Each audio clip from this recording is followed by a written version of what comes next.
Primero quiero agradecer a los y las expositores de hoy, Carlas Garbi, Lucía Facilioni y Andrés Harfuch, que nos van a acompañar, y sobre todo a las y los asistentes, que como dije la otra vez, se hacen un lugar, pese a todo el trabajo diario que cada uno de ustedes tienen y tenemos, para continuar formándose en esta materia. Ahora en el chat les estoy dejando en este momento 3 referencias que me pasó la doctora Cecilia Hopp de su disertación del jueves pasado, que me habían pedido. Me las envió, son links que remiten a páginas, bueno, que tienen que ver con su exposición, así que cualquier duda nos escribimos por privado y les paso también el material. El material del doctor de la Fuente, como les dije, está en una obra que se llama Género y Derecho, que está dirigida por él y por la doctora Genoveva Cardinali, donde él escribe sobre la temática que desarrolló el jueves pasado. Muy brevemente, sé que personas no pudieron sumarse la vez pasada y que se suman esta, así que quería referirme al programa. El programa de estas jornadas se consensuó con los defensores generales y las defensoras generales de todos los departamentos judiciales, tuvimos reuniones de trabajo y de ahí nació la idea de realizar esta capacitación, cuyo propósito es reforzar y mejorar la defensa concreta de mujeres imputadas en causas penales y construir herramientas de trabajo que integren plenamente la perspectiva de género en la asistencia jurídica especializada. La semana pasada abordamos grandes ejes temáticos que fueron la legítima defensa de mujeres en contexto de violencia por razones de género, y la defensa técnica de mujeres por omisión de deberes de cuidado en contextos de violencia de género. En esta oportunidad vamos a abordar los casos de mujeres cuando son imputadas por delitos relacionados con la ley de estupefacientes y la incorporación de la perspectiva de género en el desarrollo del juicio por jurado. El objetivo de esta capacitación, como dijimos la vez pasada, es esto, ¿no? Profundizar en herramientas conceptuales que nos permitan desarrollar estrategias de defensa con enfoque de derechos humanos y de perspectiva de género para las y los defensores, que mejoren, que faciliten, que ayuden a explorar y a identificar aquellos casos concretos donde las desigualdades estructurales de género pueden tener impacto directo en la vida de las mujeres imputadas por diversos delitos, cuyo tratamiento como defensores corresponde sea expuesto cuando ello es procedente. Esto, como dijimos, en pos de garantizar una justicia en igualdad de condiciones para las mujeres implicadas en causas penales, porque, como señalamos la vez pasada, si no lo hiciéramos, es decir, si no se tuviera en cuenta la situación particular de la mujer imputada cuando está en un contexto de vulnerabilidad, o cuando está en un contexto de una causa de justificación o una situación de violencia de género, lo que haríamos es no activar el deber de debida diligencia reforzado para, digamos, que nos cabe para esclarecer este tipo de delitos, y el no hacerlo implicaría una discriminación por la situación procesal de la mujer. Bueno, como también señalamos la vez pasada, esto en modo alguno importa obviamente afirmar que el solo hecho de que una mujer se encuentre en estas situaciones, en un estado de vulnerabilidad o una violación de sus derechos fundamentales, implica que posee un permiso normativo de cometer delitos, sino antes bien justamente el objetivo esencial de tener esta mirada diferenciada es internalizar que ese estado de situación preexistente es un elemento fundamental que debe ser expuesto, que debe ser analizado en el contexto del caso, y elaborar las estrategias de defensa en pos de este objetivo. Bueno, les aclaro que está abierto el chat para preguntas sobre las exposiciones que se van a desarrollar a continuación. En primer lugar, como les dije, Carlas Garbi y Lucía Facilioni disertarán acerca de la defensa técnica con perspectiva de género para mujeres imputadas en materia de drogas en el marco de relaciones sentimentales y en contextos de vulnerabilidad desde un enfoque de la teoría del delito. Carlas Garbi es abogada de la universidad, egresada de la Universidad Nacional de La Plata, especialista en Derecho Penal de la Universidad Nacional de Rosario, magíster en Derecho y Violencia de Género de la Universidad de Valencia, donde realizó su trabajo final justamente sobre la temática sobre la que hoy va a exponer, y es secretaria de la Defensoría de San Nicolás, donde se desempeña hace 12 años e hizo, bueno, toda su carrera profesional. Lucía Faciglione es directora de lucha contra la narcocriminalidad de la Subsecretaría de Política Criminal del Ministerio de Justicia y Derechos Humanos de la provincia de Buenos Aires, y desde allí elaboró y coordinó junto a su equipo de trabajo la guía para la investigación y el juzgamiento con perspectiva de género en materia de drogas. Bueno, las escuchamos. Gracias, Carla. Hola, ¿qué tal? Bueno, buenas tardes a todos y a todas. Antes que nada quería agradecer al equipo organizador por la invitación y además por generar este espacio de reunión entre todas las personas que componemos la defensa pública, porque estaba bueno no solamente para compartir experiencias, sino para repensar nuestra práctica cotidiana y definir, digamos, algunos objetivos estratégicos en colectivo, ¿no? Bueno, la idea de este encuentro para mí es compartir el resultado de una investigación que hice, como adelantó Mercedes, respecto de la jurisprudencia del Tribunal de Casación Penal, específicamente cómo resuelve en los casos de mujeres y drogas. Específicamente analicé los fallos de mujeres condenadas por los delitos de drogas que se dictaron en el año 2019. No sé si podemos ver el primer cuadro, Martín. En el año 2019, en octubre del 2019, el Tribunal de Casación Penal emitió un documento no jurisdiccional sobre las condiciones de detención en la provincia de Buenos Aires, en el cual reconoció que se incrementó exponencialmente la población carcelaria femenina, como también que en las causas de detención existe una sobrerepresentación de mujeres cis y trans detenidas por infracción a la ley de drogas.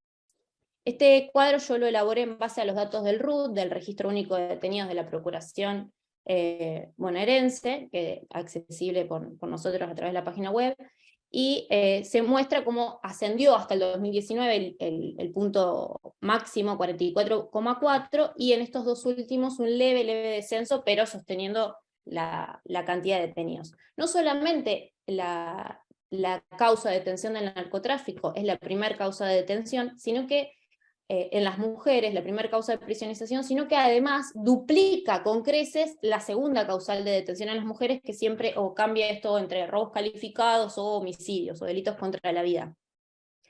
En comparación con la población detenida masculina, donde muchas veces es la tercera o cuarta causal de los delitos de drogas, la causal de detención. Entonces acá tenemos el primer efecto de una discriminación por el resultado, porque la ley 23.737 se estructura como una ley penal neutral y objetiva, o sea, criminaliza a cualquier persona sin distinción de sexo, pero en el resultado hay un impacto diferencial, ya que afecta en mayor medida a las mujeres criminalizadas por estos delitos. Entonces, este dato de esta ley en principio neutral, con esta crítica que hizo el Tribunal de Casación Penal, o sea, reconoció que estaban sobrerepresentadas las mujeres, la cifra de las mujeres detenidas, me llevó a pensar, bueno, ¿cómo resuelve el Tribunal de Casación Penal cuando es llamado a resolver en los recursos de mujeres condenadas por droga, ¿no? Recordemos que a partir del año 2015, con el proceso de desfederalización, la justicia bonaerense genera su propia jurisprudencia en la temática de drogas, y en este aspecto, digamos, el Tribunal de Casación Penal, como el máximo órgano penal jurisdiccional concursado de la provincia, tiene una función unificadora que unifica los criterios o la doctrina judicial aplicable en el resto de la provincia en los tribunales inferiores, o sea, sus decisiones se proyectan sobre el resto de los órganos jurisdiccionales, y de ahí su importancia. A partir de ahí decidí analizar y realizar una investigación de las sentencias emanadas de este órgano jurisdiccional. Realicé una búsqueda y llegué al total de 47 sentencias dictadas en el 2019 que resolvían recursos de mujeres condenadas por delitos de drogas. Varias aclaraciones. Para llegar a esta clasificación, recurrí, digamos, a la gentileza de los diferentes secretarios y secretarias de las diversas salas que me aportaron los listados, y a partir de ahí, una por una, revisé las sentencias para llegar a este total. Segunda aclaración es que la seleccioné en base al criterio de nombres en femenino, por lo cual no sé si puedo distinguir o no personas trans según si aplican o no la ley de identidad de género. En principio hago esta aclaración de que solamente seleccioné las sentencias que usaban nombres de mujer. Y por último, otra aclaración que quiero, antes de meterme en el análisis, es que el análisis que hice lo hice sobre las sentencias, o sea, yo no tuve ni acceso ni al material probatorio ni a los recursos. Muchas veces puedo identificar los agravios porque las resoluciones de casación mencionan al inicio, antes de resolver, cuáles fueron los agravios expuestos, pero bueno, yo no tuve acceso a los recursos de las defensas. Una vez que obtuve esa recopilación, procedí a la lectura y los dividí en 4 temas fundamentales, que es los que voy a hablar ahora, ¿no? En el segundo cuadro. Un primer grupo de casos, o una primera cosa que me llamó a mí la atención, es que todas las sentencias, en la ausencia de tratamiento respecto de la cuestión de clase de estas mujeres condenadas por delitos de drogas. La pobreza estructural que se evidencia en los grandes índices de desocupación y trabajos precarios afectan en mayor medida a las mujeres por un fenómeno que se dio a llamar como feminización de la pobreza. Dentro de los pobres, las más pobres son las mujeres, o las que ocupan la mayoría de la pobreza son las mujeres. Básicamente tiene 2 elementos, digamos, este aumento de la cantidad de mujeres pobres, como también la multiplicidad de hogares monoparentales, que en realidad son monomarentales, donde la mujer no solamente está a cargo del cuidado de sus hijos y de su familia, asume todas las tareas de cuidado, sino que también asume el rol de sostén económico, ¿no? Entonces, en esta búsqueda de esta situación, encontré solamente 3 sentencias del Tribunal de Casación Penal en la que se alegó por parte de las defensas la situación económica o la pobreza de las personas involucradas a proceso como cuestión expresamente a resolver. En 2 de ellas fue en relación a la naturaleza de la pena de multa y su carácter confiscatorio y la imposibilidad de pago, y solamente en una, la defensa técnica había alegado de que la vulnerabilidad socioeconómica de su defendida había afectado la posibilidad de la mujer condenada de motivarse en la norma. Y que esa circunstancia, debió ser valorada al momento de resolver esa condena. Bueno, no solamente que, bueno, los otros planteos en relación a la multa tampoco, pero no solamente que no tuvo favorable acogida por parte del Tribunal de Casación, sino que además no lo trató como una causal eximente por la notoria reducción del ámbito de autodeterminación, sino que solamente se limitó a tratar esta cuestión socioeconómica planteada como una circunstancia atenuante, y como le habían dictado la pena mínima, lo declaró inoficioso.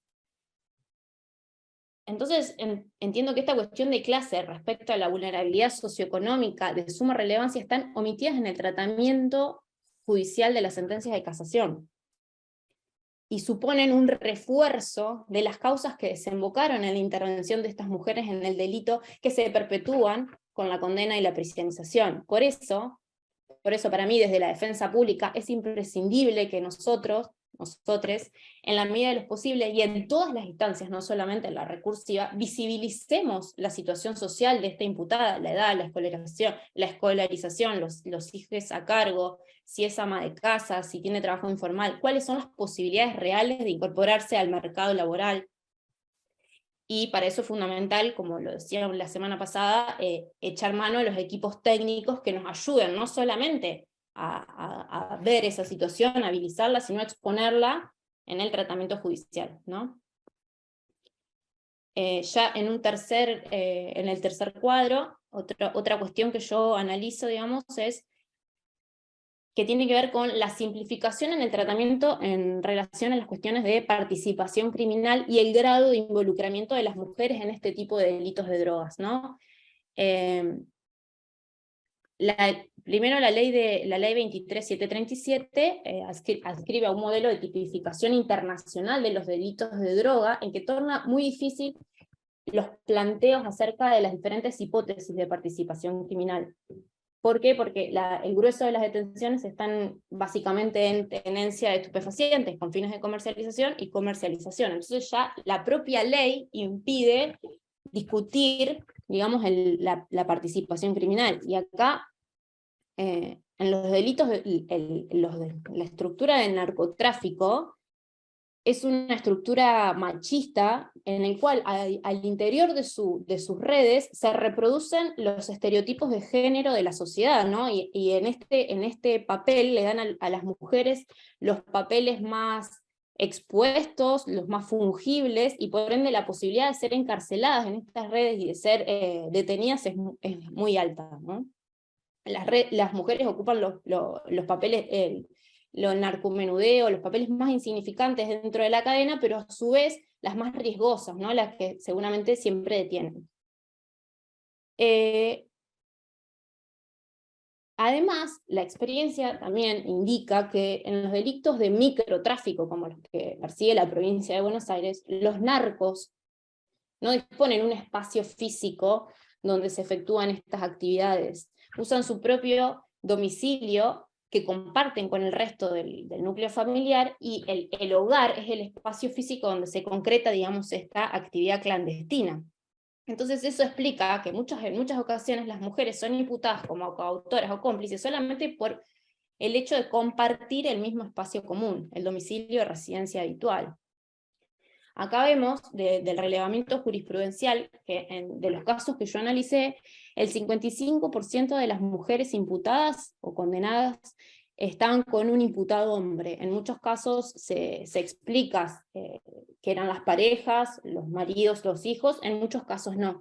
Pero sí, de ese grupo de casos, el 40% de las estrategias de la defensa se dedicó específicamente a discutir esto, a la genidad, la disponibilidad de la droga, la falta de disponibilidad de la droga, o incluso muchas veces la desvinculación y la imputación directamente hacia la otra persona sometida a proceso, hacia el varón sometido a proceso. Bueno, todos los planteos que vi en ese sistema, todos fueron desechados.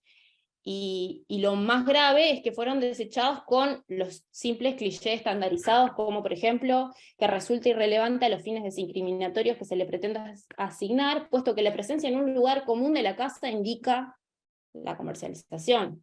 O esas personas tuvieron en su poder de manera conjunta, o se le atribuyó a la encartada el hecho de haber tenido dentro de su esfera de dominio y custodia la droga vida. Entonces, ya de por sí vemos que una cierta reticencia en discutir el rol específico de esta mujer. Y hay una sentencia que me interesa señalar, que es la 96016 del Tribunal de Casación, en donde ya la defensa no solamente discute la genidad, sino que dice que la mujer, fue el único caso que encontré, que la mujer era víctima de violencia de género y que no lo había denunciado a su pareja porque le tenía miedo. Y el Tribunal de Casación Penal puso que ante la carencia de elementos de prueba que brinden un mínimo respaldo, le confirmó la condena. O sea, y acá es donde no solamente hubo una sesgada apreciación, más allá de, como repito, no tuve acceso, digamos, a qué fue lo que planteó la defensa técnica, cuáles fueron los elementos de prueba, pero sí la ley 26485 advierte la dificultad probatoria en los casos de violencia de género e invita a realizar un análisis del contexto, y sabe lo difícil que es acreditar estas circunstancias, y cuanto menos el Tribunal de Casación Penal, por la aplicación de la debida diligencia reforzada, podría haber llamado a la imputada, a la condenada en primera instancia, a una audiencia para escucharla y ver su situación.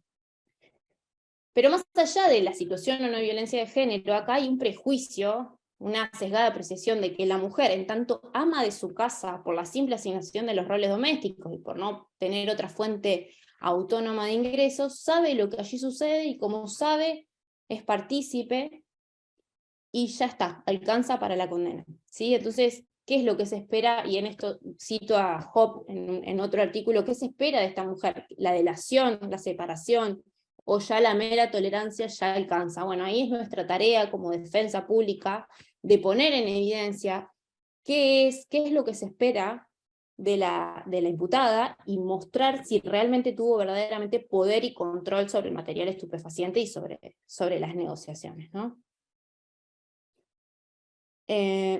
Ahora sí, ya el próximo cuadro, ya lo hice más que nada teniendo en cuenta porque me llamaba la atención que en estos delitos el bien jurídico protegido es la salud pública. Bueno, no hay índices, no hay estadísticas respecto de si se combate el narcotráfico más allá de las detenciones, que son el parámetro que siempre se evalúa y se discute por la prensa. Entonces, bueno, ¿cuánto se secuestra? Bueno, en el 40% de los casos los que yo vi, menos de 50 gramos.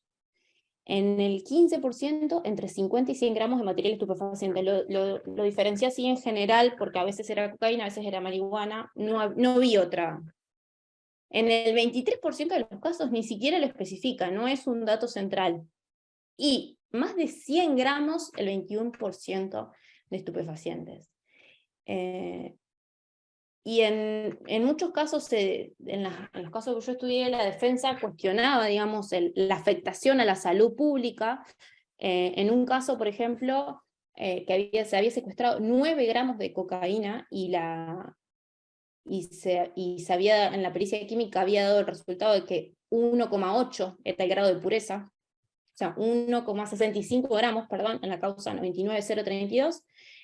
Casación desestimó y dijo que la pericia química daba para eso, tenía obtención de determinadas dosis umbrales y con eso alcanzaba. En otra causa, en la 90784, la defensa pública dijo que no alcanzaba ni siquiera una dosis umbral, y Casación respondió que el tipo penal en trato resulta ser un delito de peligro abstracto que no requiere resultado material. Y esta situación de cuán afectada está la salud pública, o sin ver la situación de consumo del imputado, es sumamente importante y acá ya paso al último cuadro, digamos, no es el último, al último aspecto que yo analicé, que es, Martín, a ver si puedo, gracias, cuántos son los montos de las penas, ¿no? Ya sabemos que la ley 23737, le vuelvo a decir, las figuras de comercialización de estupefacientes y tenencia con fines son conforman el grueso de las detenciones en Argentina y en la provincia de Buenos Aires en esta materia, y son delitos de prisión obligatoria, o sea, ya por el mínimo penal aplicable, ya impiden salidas alternativas como la probation o como la pena de ejecución condicional.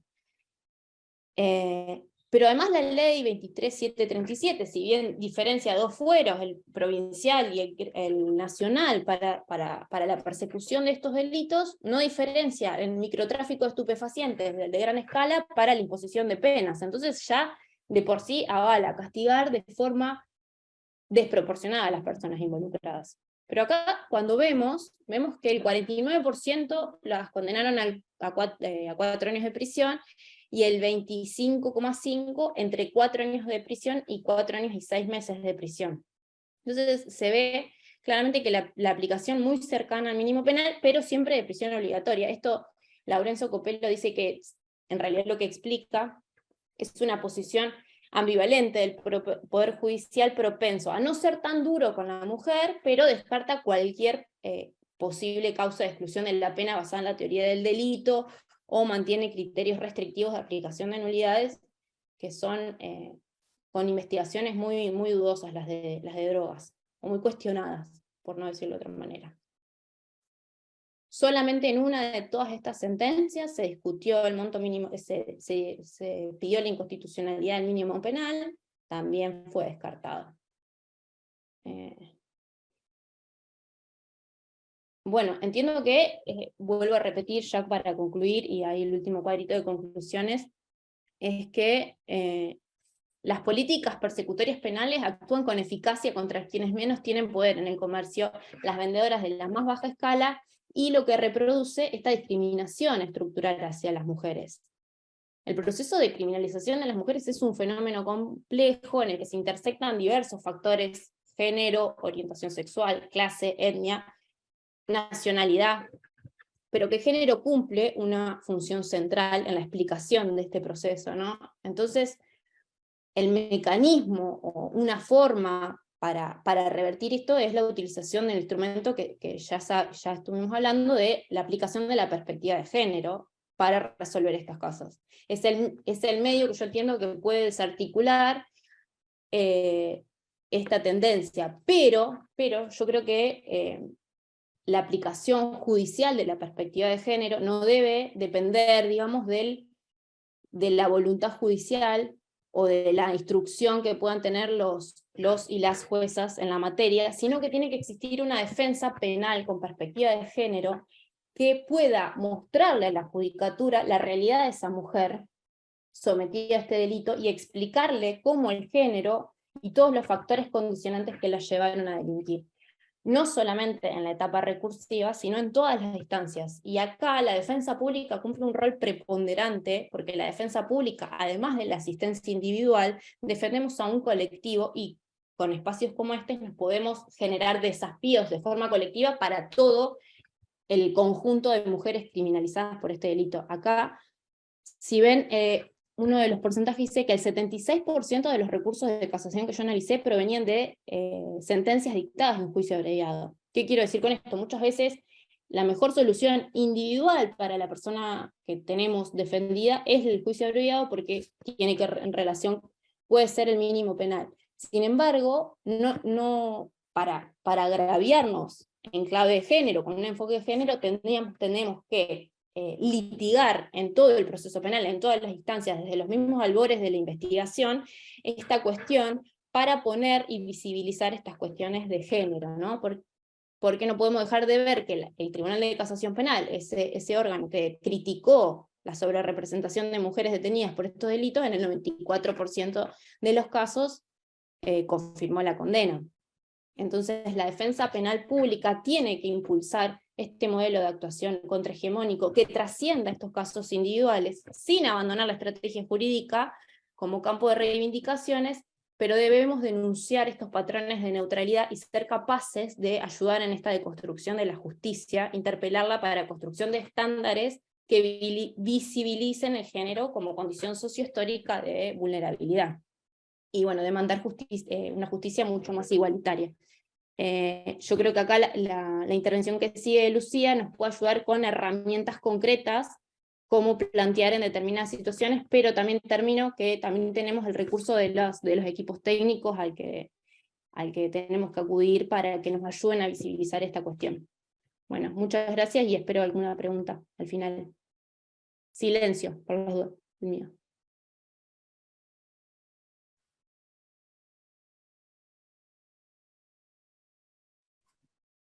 Hola, buenas tardes. No sé si me escuchan.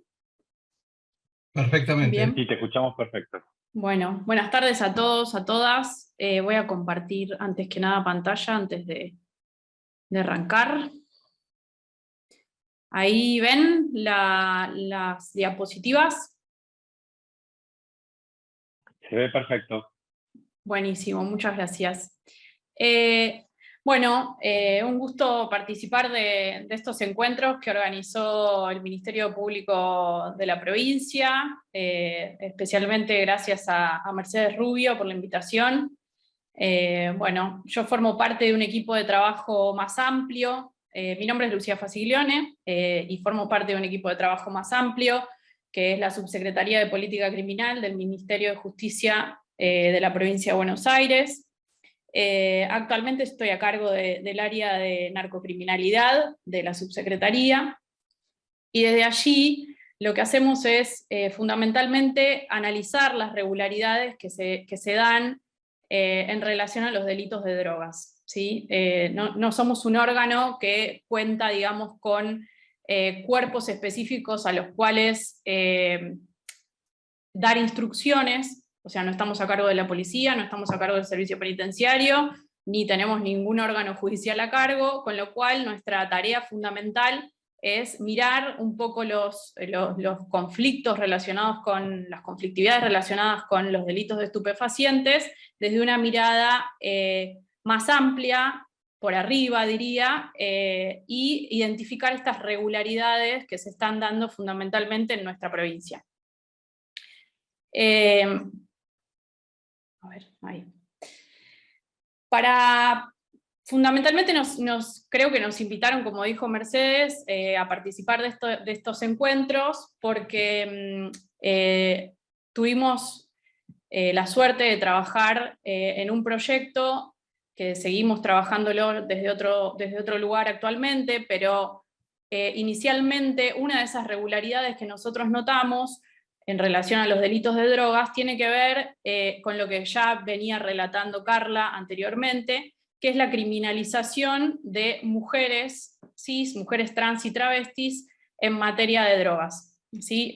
Nosotros lo que observamos fundamentalmente a través de los datos del Servicio Penitenciario Bonaerense es un aumento ininterrumpido del encarcelamiento de estas poblaciones a partir de que se produce la desfederalización en la provincia de Buenos Aires. Entonces, más adelante les voy a contar específicamente cómo fue que hicimos este trabajo y qué es lo que contiene esta guía para investigar y juzgar con perspectiva de género. Pero antes me gustaría repasar un poco, que son contenidos que están en nuestra guía, repasar un poco el marco normativo en el cual, digamos, el cual enmarca el trabajo que debemos realizar desde los órganos jurisdiccionales frente a los cuales, o en los cuales estamos trabajando. A ver, un segundo que no puedo poner esto más abajo. Perdón, ahí está. Entonces, como les decía, el marco normativo, quizás esto ustedes ya lo trabajaron en la primera clase, entonces lo voy a pasar rápidamente. El marco normativo internacional es fundamentalmente la Convención sobre Eliminación de todas las formas de discriminación contra la mujer, que es la Convención de CEDAW del año 1979, la Convención de Belém do Pará para prevenir, sancionar y erradicar la violencia contra la mujer, y fundamentalmente también los fallos de la Corte Interamericana de Derechos Humanos, como Campo Algodonero, el fallo Atala Rifo, el fallo Vicky Hernández, que particularmente suscitó un informe de la Comisión Interamericana, que es el informe de violencia contra las personas lesbianas, gays, bisexuales, trans e intersex en América. Esos son principalmente el marco normativo al cual la Argentina adhiere en términos internacionales y que sostienen, digamos, y que impulsan las investigaciones y, digamos, el acceso a la jurisdicción con perspectiva de género. A nivel nacional, contamos con la ley 26.485, que es la Ley de Protección Integral para prevenir, sancionar y erradicar la violencia contra las mujeres, del año 2009, y la Ley de Identidad de Género 26.743 del año 2012. ¿Sí? La Ley de Identidad de Género fundamentalmente, en términos, digamos, jurídicos, en términos, digamos, de lo que nos compete a nosotros, es importante también porque lo que debemos hacer es reconocer la identidad autopercibida de las mujeres trans y travestis, y de las personas trans en general, que, como decía Carla, que ella tomó esa muestra, digamos, para hacer su análisis, que utilizó todo el listado con nombres de mujeres, pero muchas veces las mujeres trans y travestis, las personas trans, no son tomadas, digamos, no son incluidas en los expedientes judiciales con los nombres autopercibidos, cosa que debe respetarse, o sea, cosa que debe ser respetada por ley. En relación a la Convención Americana de Derechos Humanos y las obligaciones que impone la Convención de Belém do Pará, tenemos que la incorporación de la perspectiva de género, en relación a los contextos de violencia, subordinación y discriminación, forman parte del deber de debida diligencia reforzado, que es lo que decía inicialmente Mercedes, y más adelante la Comisión Interamericana de Derechos Humanos, a través de ese informe que les mencionaba anteriormente, determinó que la orientación sexual y la identidad de género son categorías protegidas por la Convención Americana. ¿Sí? Esto quiere decir que podemos hacer una interpretación evolutiva de la aplicación de la Convención de Belém do Pará, que inicialmente se centró en mujeres cis. Esta interpretación incluiría también a las poblaciones de con orientaciones sexuales diversas y con identidades de género distintas a las de su nacimiento. ¿Qué es incorporar perspectiva de género en los procesos judiciales? La perspectiva de género justamente es una herramienta que contribuye a situar los modos, de qué modo pueden producirse los hechos delictivos en contextos y entramados relacionales específicos, atravesados por la desigualdad sexogenérica. Y otra pata importante, digamos, de la incorporación de perspectiva de género en los procesos judiciales tiene que ver con la aplicación del enfoque interseccional, ¿sí? Que también es una modalidad de análisis de la cual podemos ayudarnos para interpretar los procesos que estamos analizando. Y la interseccionalidad justamente lo que incorpora son las diferentes formas de discriminación a las cuales se ven sometidas este tipo de poblaciones, que pueden ser discriminaciones de tipo económica, étnica, cultural, discriminaciones por su condición de género, por su orientación sexual, y esas discriminaciones interactúan con otros factores de exclusión, ¿sí? Se pueden superponer y se pueden, digamos, pueden convivir distintos factores de discriminación. Por eso es que se denomina, digamos, enfoque interseccional, porque interseccionan distintas formas y distintas modalidades de exclusión. Este enfoque nos permite justamente dar cuenta de las complejidades que atraviesan, digamos, a las trayectorias de vida de las mujeres cis, mujeres trans y travestis que están imputadas en este tipo de delitos que analizamos. Al mismo tiempo, el enfoque de género nos permite identificar los estereotipos naturalizados e invisibilizados y los prejuicios de género presentes en las investigaciones que realizamos desde el Poder Judicial, desde el Ministerio Público, que afectan el principio de igualdad y no discriminación, y que comprometen el deber de imparcialidad judicial, ¿sí? El enfoque de género también nos hace revisar nuestras propias prácticas. En definitiva, las respuestas en estos casos, en los casos en los que estamos analizando el involucramiento de este tipo de poblaciones, en este tipo de delitos complejos, esas respuestas no deberían ser automáticas, no deberían ser neutrales, más allá de que las leyes, las normas, aparenten o tengan, digamos, pretensiones de neutralidad. Nuestras respuestas, como comentaba Carla anteriormente, no deberían ser respuestas de ese tipo, porque son respuestas que invisibilizan las violencias por razones de género, las respuestas neutrales o automáticas, o respuestas que son del mismo tipo que son mecánicas y son del mismo tipo que se aplican a cualquier otro caso, ¿sí? Estos no son cualquier otro caso, sino que son casos muy particulares que tienen condiciones específicas en relación, digamos, a las condiciones de vida de estas poblaciones.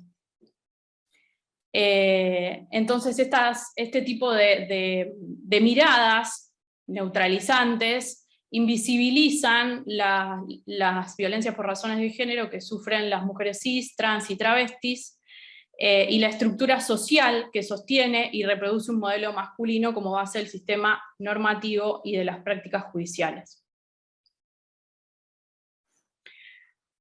Un poco Carla ahondó en relación al perfil de las mujeres cis, fundamentalmente, que generalmente participan en los entramados delictivos en materia de drogas, y como para repasar brevemente, esos perfiles suelen responder a problemáticas, digamos, a situaciones de alta vulnerabilidad y exclusión social.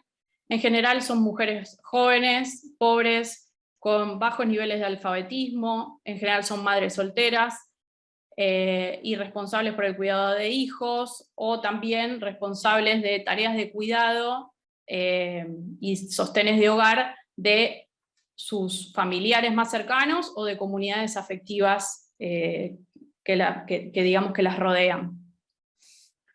Y en el caso de las poblaciones trans y travestis,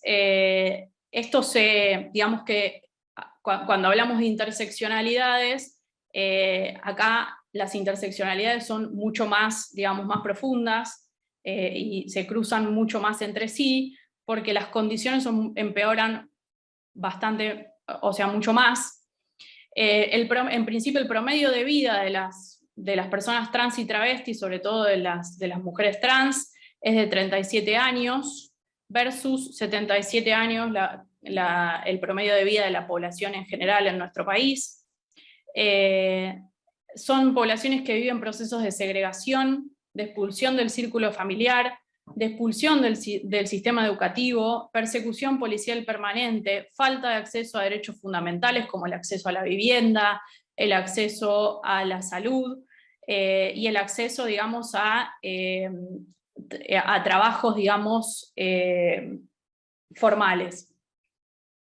Y también sufren permanentemente violencias en relación, digamos, o en razón de su condición de género. El 80% de las personas trans en nuestro país está en condiciones de informalidad laboral, ¿sí? En general se dedican a la principal salida laboral, tiene que ver con el trabajo sexual, y en ese entramado también la venta de estupefacientes cobra, digamos, un rol fundamental también en el sostenimiento, digamos, económico de estas personas.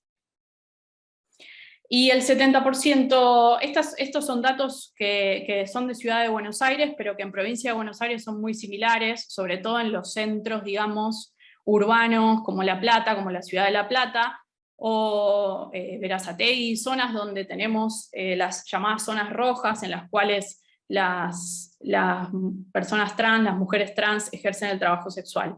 El 70% de estas personas están en situación de calle y solo el 22% alquila, puede acceder a un alquiler. Yendo a la situación de privación de la libertad en la provincia de Buenos Aires, lo que observamos es este cuadrito que ustedes pueden ver, es la representación en porcentajes de la población privada de la libertad, digamos, por ley de estupefacientes y por otro tipo de delitos, ¿sí? Este es el comparativo. Y lo que observamos es que casi la mitad de las mujeres, estos son datos, digamos, que podemos decir que corresponden fundamentalmente a los últimos 5 o 6 años, ¿sí? Se encuentran estabilizados, digamos, estos porcentajes en este periodo de tiempo. Entonces vemos que casi la mitad de las mujeres están presas por delitos relacionados con la ley 23737, mientras que solo el 11% de los varones, en términos absolutos, los números, ahora se los voy a mostrar, es mucho más elevado en el caso de los varones que en el de las mujeres, pero en términos relativos, como decía Carla, los delitos por drogas ocupan el primer lugar en el caso de las mujeres y en el caso de los varones el tercer lugar de importancia. Y en el caso de las mujeres trans, ronda en el 70% el porcentaje de mujeres encarceladas, es el principal delito por el cual se encuentran criminalizadas las mujeres trans. La participación de las poblaciones, digamos, de mujeres cis, trans y travestis digamos, en las cadenas en las cadenas criminales por delitos de estupefacientes fundamentalmente cumplen el rol más fungible, el rol más intercambiable de la cadena criminal, y esto, como decía Carla, tiene que ver con, digamos, con el lugar, digamos, que se les otorga en esos entramados delictivos, y fundamentalmente son estrategias que utilizan las mismas organizaciones criminales generalmente, porque digamos que son, digamos, estas personas acceden a este tipo de entramados delictivos como para solventar sus medios de vida, y las organizaciones criminales, digamos, que se aprovechan de esas situaciones y además son digamos, los delitos que de escala más baja, de la escala penal más baja, ¿sí?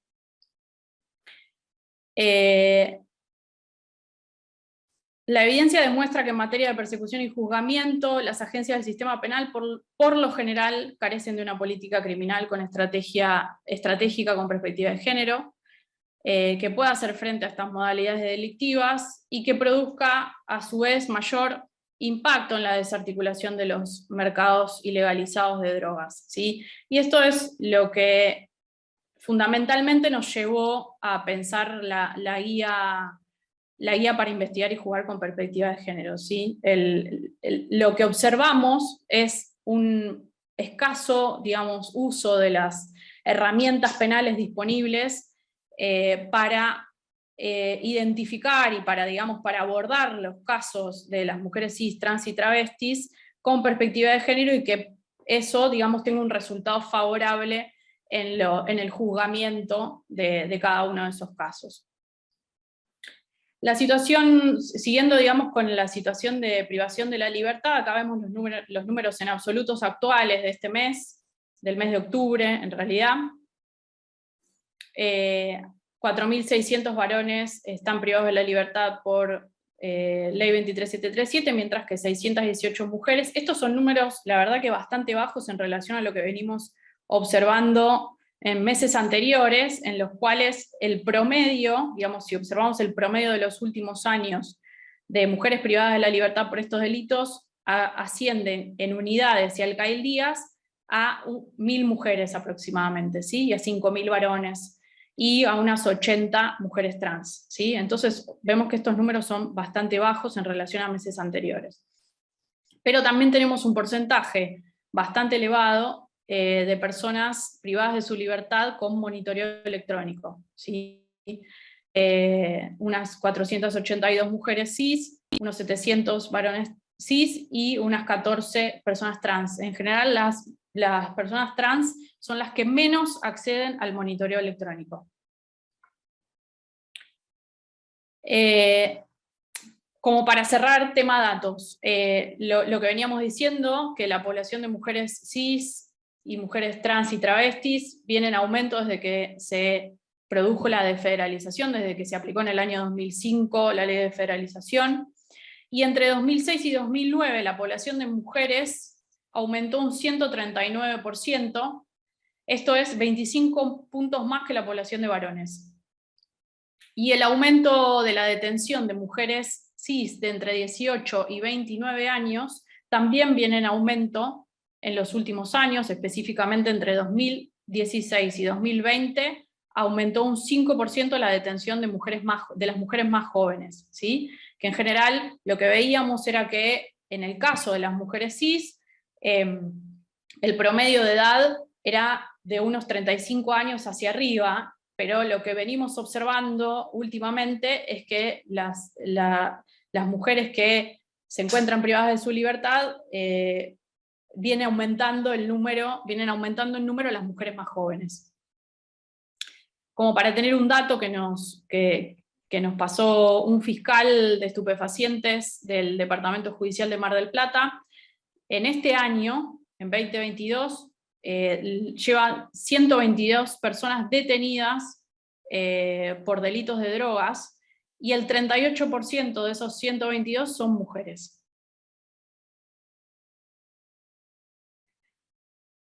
Entonces, frente a todo ese panorama, nosotros lo que sugerimos, lo que empezamos, dado que nuestra tarea tiene que ver fundamentalmente con sugerir medidas y sugerir planes de acción y políticas públicas en relación al narcotráfico, decidimos trabajar en esta guía para la investigación y el juzgamiento con perspectiva de género, que acá tienen, si quieren, pueden escanear este código y descargar la guía, si no después se las puedo hacer llegar a través de Mercedes, a través del Ministerio Público. Y lo que hicimos fue fundamentalmente, la idea es que teníamos ganas de que sea una guía práctica justamente para llevar adelante casos concretos, ¿sí? Para actuar frente a casos concretos.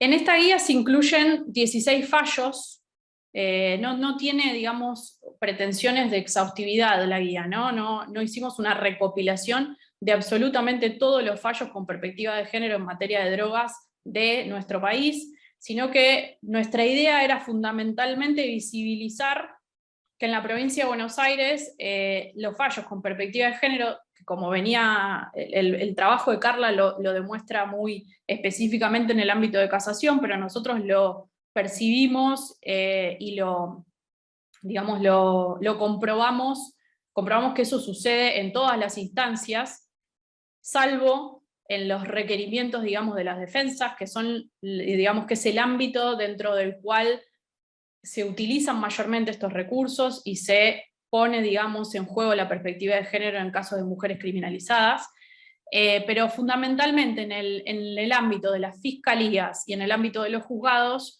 observamos que hay muy pocos antecedentes jurisprudenciales en relación a este tipo de cuestiones.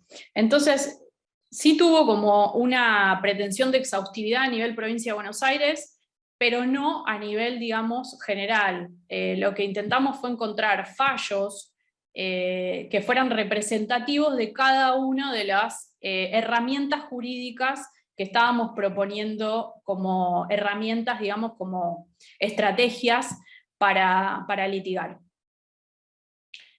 Entonces, incluimos 16 fallos, entre los cuales se encuentran los siguientes, digamos, herramientas, las siguientes estrategias. Hay fallos que tienen que ver con imputaciones por el vínculo sexoafectivo o por compartir vivienda con un acusado. En la doctrina, en la literatura norteamericana, generalmente se las denomina mujeres de las circunstancias a este tipo de poblaciones, que son mujeres que comparten la vivienda con, digamos, con personas, generalmente varones, involucrados en la venta de estupefacientes y que en los allanamientos o en las investigaciones son identificadas como parte del entramado delictivo, pero si se ahonda, digamos, en muchos casos, si se ahonda en las características, digamos, en el rol que cumple esa mujer, se observa que muchas veces no están involucradas en el delito, sino que simplemente son pareja o son convivientes de alguien que está, digamos, que está así inmerso en ese entramado. Por otro lado, también contamos con fallos que abordan las situaciones de engaño o coacción, con fallos que abordan situaciones de violencia de género, que son todas, digamos, situaciones que hacen que las mujeres o las mujeres trans o las personas trans se vean, digamos, coaccionadas, engañadas, obligadas, amenazadas a cumplir determinada función en la venta de estupefacientes o en alguna de las partes del entramado delictivo. Muchas veces hay casos, digamos, de transporte, ahora más adelante les voy a mostrar un par de casos, y hay casos también de transporte en las cuales las mujeres son acusadas de contrabando, de estupefacientes. Y el principio de no criminalización de las víctimas de trata y o explotación de personas, esto también es un recurso utilizado, digamos, fundamentalmente por la justicia federal. La misma Procuraduría de Trata y Explotación de Personas sacó hace no mucho, el año pasado, un informe dando cuenta de fallos que hacen uso del principio de no criminalización, que es el artículo 5 de la ley de trata, y que ese artículo justamente excluye a las personas que se encuentran, digamos, en entramados de explotación, tanto laboral como sexual, las excluyen de la criminalización. También tenemos fallos que utilizan el principio de oportunidad en clave de persecución penal estratégica. También hay fallos que abordan la escasa capacidad de daño de la sustancia secuestrada, también en clave de persecución penal estratégica. Y fallos de estado de necesidad justificante y disculpante, y otros que abordan, que tratan, digamos, y que hacen uso de la perforación del mínimo de la escala penal. También analizamos dentro, digamos, de las estrategias penales, aunque no son, digamos, que no se vinculan específicamente con ninguna de las... Nuestra guía está dividida en la parte de investigación y en la etapa, digamos, de juzgamiento, porque inicialmente pensamos que nuestro público principal, o queríamos que nuestro público principal sea el ámbito de las fiscalías y el ámbito de los juzgados, aunque también es una herramienta que sirve para pensar el trabajo de las defensas. Y en ese entramado incorporamos algunas apreciaciones y algunos, digamos, herramientas específicas que abordan los efectos específicos en la restricción de la libertad de mujeres cis, trans y travestis. Específicamente, trabajamos con la resolución de la Suprema Corte de la Provincia de Buenos Aires, que es la 3342 del 2019, que señala, digamos, los efectos que tiene el encarcelamiento, que tiene la privación de la libertad en madres con hijos y o embarazadas.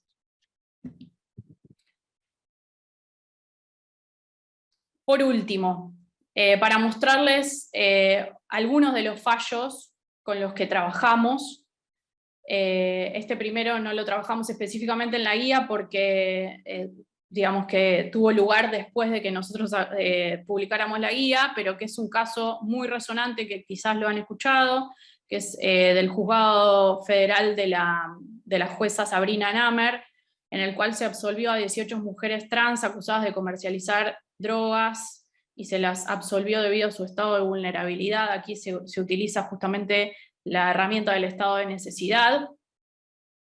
En ese fallo, Sabrina Namer cuestionó la intervención de los policías, que estaban siendo investigados por inacción. También cuestionó el accionar de la Fiscalía, de la Defensa y del Cuerpo Médico Forense, que no reconocieron la identidad autopercibida de estas mujeres, y que se los trataba en el expediente como varones travestidos. ¿Sí? Esto es algo muy común que observamos en muchos fallos. Por otro lado, también estos tres fallos sí los trabajamos en la guía. Uno tiene que ver con el sobreseimiento de 5 mujeres trans acusadas de narcomenudeo. El fiscal Franco Picardi aquí lo que hizo fue utilizar el principio de oportunidad, y lo que sugiere, digamos, en este documento es que se investigue a los eslabones superiores de la organización criminal. ¿Sí? Era un caso en el que las mujeres vendían, digamos, mujeres trans vendían estupefacientes que, digamos, tenían como principal lugar de acopio el hotel en el que vivían, ¿sí? Y lo que observa, digamos, el fiscal es que se investiga a las mujeres trans, pero no se investiga a la persona, digamos, al dueño del hotel y a las personas, digamos, que administraban ese hotel en Constitución. Por otro lado, les muestro un caso de violencia de género, pero hay otros más, en la guía también, una absolución en Córdoba de una mujer que vendería droga con su exmarido. La mujer era víctima de violencia de género y su participación en los hechos estaba condicionado bajo amenaza de su expareja. Y por último, un caso de casación que absolvió a una mujer condenada por el delito de contrabando, En este caso fue un caso que llegó a casación, o sea que la mujer estuvo presa bastante tiempo, es un caso de Jujuy, y la mujer había señalado y estaba expresado, digamos, en el marco del expediente, que sufría, digamos, una situación de explotación laboral, ¿sí? Y que, digamos, que ejercía ese trabajo, pero que no era un trabajo justamente, sino que estaba bajo una situación de explotación. Por mí, esto es, digamos, todo. Aguardo, digamos, preguntas, si es que les suscitan preguntas mi presentación. Muchas gracias.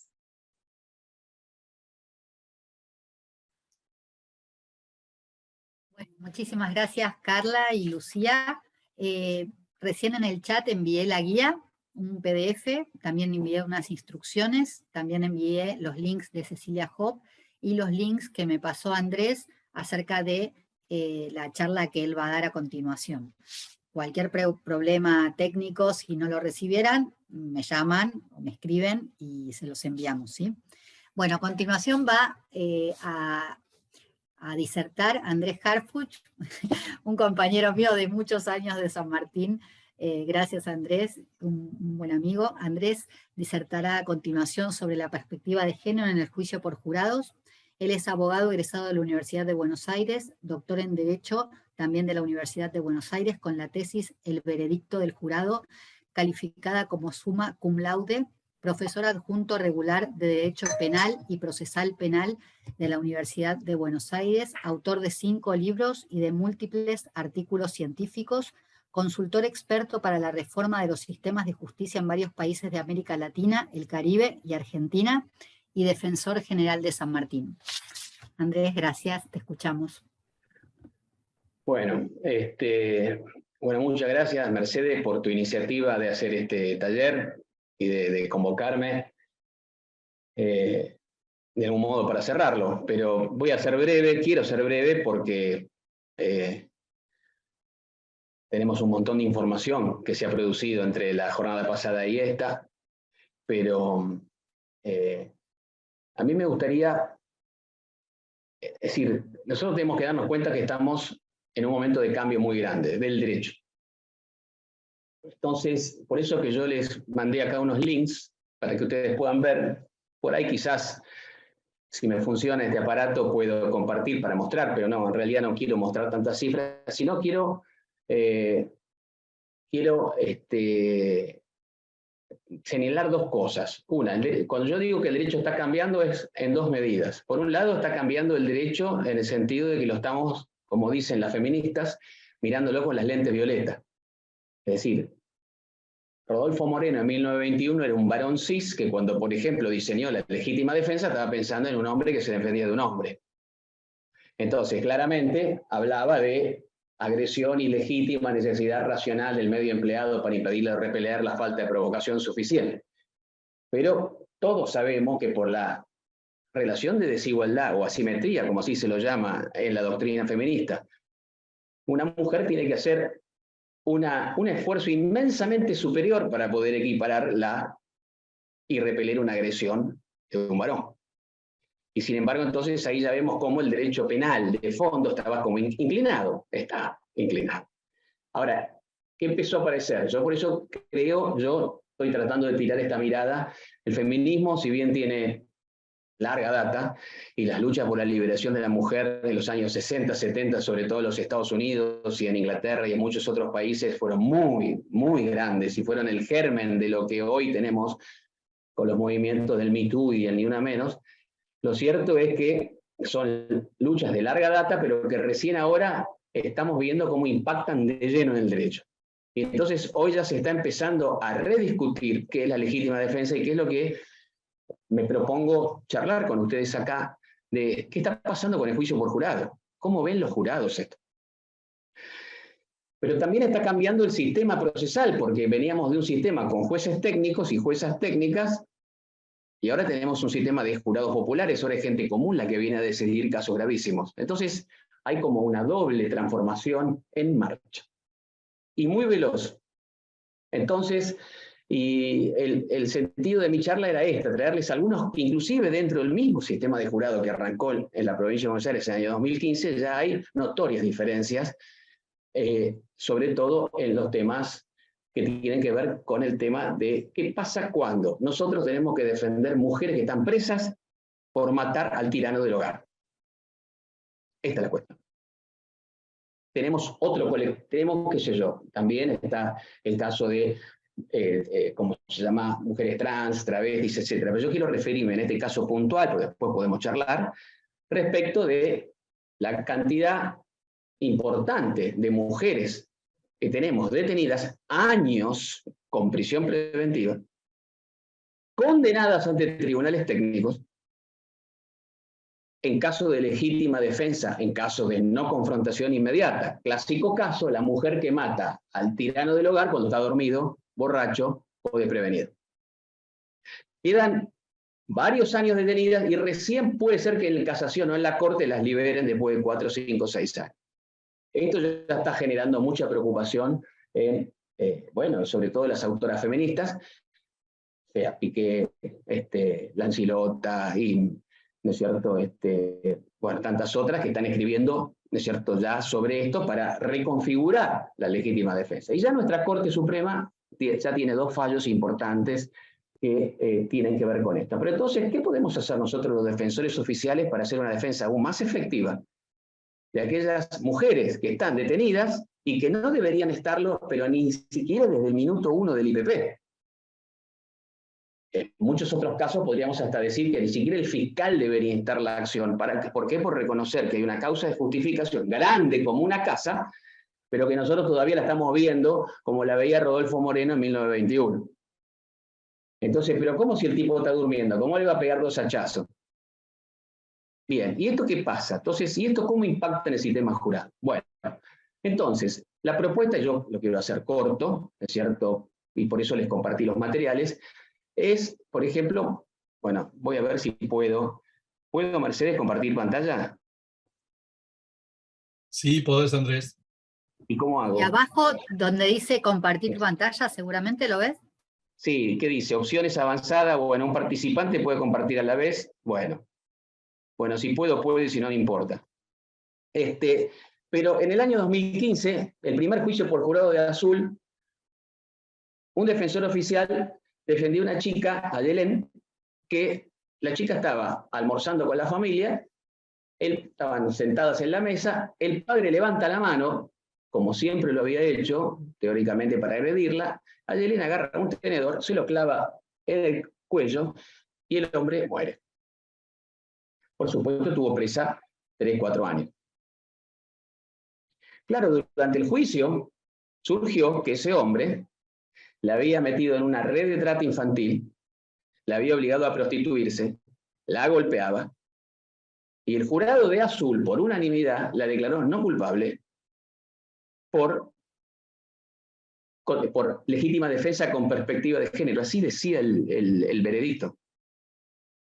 Bueno, era uno de los primeros juicios por jurado de la provincia de Buenos Aires. Fue un impacto muy grande, salió en Página 12, salió en todos lados ese caso. Entonces uno decía, bueno, puede ser que los jurados se estén comprendiendo mejor porque ni siquiera se litigó con perspectiva de género en este caso, porque además de que el juicio por jurado recién se iniciaba, todavía no tenía la doctrina jurídica feminista la fuerza que tiene hoy 2022, en el año 2015. Tenemos que ver que hace 7 años las cosas no eran lo mismo que eran hoy. Hoy hay una producción científica mucho más grande, ya está instalado el tema del debate público, ya hay una jurisprudencia ya mucho más fuerte que la que había hace 7 o 8 años. Bueno, pero lo cierto es que los jurados parecieron intuitivamente comprender mejor y absolvieron a esta chica, que por supuesto, como el veredicto era no culpable, la chica quedó inmediatamente en libertad y el fiscal no pudo hacer ningún recurso ni nada por él. Un año después viene el famoso caso de la Tota Santillán. Es cierto, una mujer grande que hacía 40 años estaba con un tirano en el hogar. Bueno, el hombre estaba durmiendo, agarró un hacha, le pegó 2 hachazos, el hombre no murió, pero murió muchos meses después a consecuencia de varias intervenciones quirúrgicas, y tampoco se litigó este caso con perspectiva de género, más allá de que allí sí, un año después ya estaban las organizaciones feministas atrás del caso, ya estaban con mucha fuerza. Me acuerdo que un amigo fue el que defendió a Santillán, Diego Lucas Fernández, defensor general de Azul, pero claro, tuvo que hacerlo de última porque el abogado particular, típico caso, renunció días antes del debate y él se tuvo que hacer cargo del caso ahí nomás. Bueno.